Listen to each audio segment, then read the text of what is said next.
আসসালামু আলাইকুম ওয়া রাহমাতুল্লাহি ওয়া বারাকাতুহু। একজন ব্যক্তি উনি কাজ করতেছেন না বা ওনার কাছে বিভিন্নভাবে পয়সা আসতেছে, মনে করেন ওনার ভাড়া দিয়েছেন, ঘর আছে, ঘরের রেন্ট ওনার কাছে আসতেছে, তো উনি কি যাকাত দিতে হবে? কোরআন এবং হাদিসের আলোকে আমরা তার আনসার আজকে জেনে নেই। অবশ্যই সেই ব্যক্তির রেন্টের মাধ্যমে যে ইনকাম ওনার কাছে আসতেছে, যদি তার পরিমাণ কিতাবের পরিভাষায় নেসাব বলা হয়, অর্থাৎ মিনিমাম যাকাতেবল অ্যামাউন্ট পয়সা ওনার কাছে রেন্ট বাবদ যেগুলো আসতেছে সেভ থাকে এবং 1 বৎসর যাওয়ার পরেও এই পরিমাণ পয়সা ওনার কাছে বাইরের চেয়ে বেশি পয়সা সেভ রয়েছে, ওনাকেও যাকাত দিতে হবে।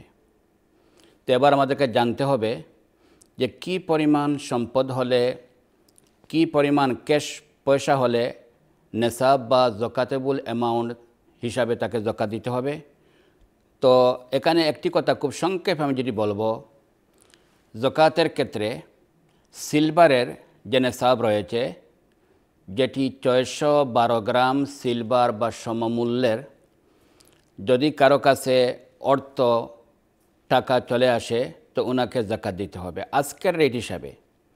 আমি আজকের রেটের কথা যেটা বলতেছি, এটা তো রেট আপ অ্যান্ড ডাউন হয়।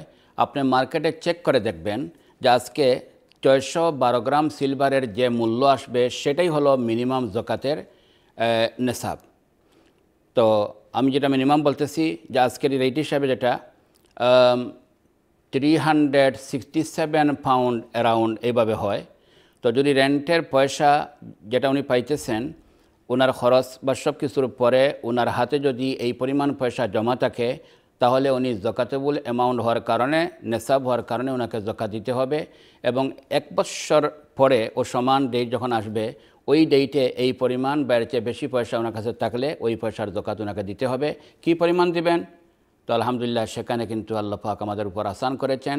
মাত্র 2.5% যাকাত আপনি পরিশোধ করবেন, অর্থাৎ 100-তে 2.5 পাউন্ড এবং 1000-এ 25 পাউন্ড, লাখে 2500 পাউন্ড, সেই হিসাবে আপনি যাকাত দিবেন। বাকি পয়সা আপনার থাকতেছে।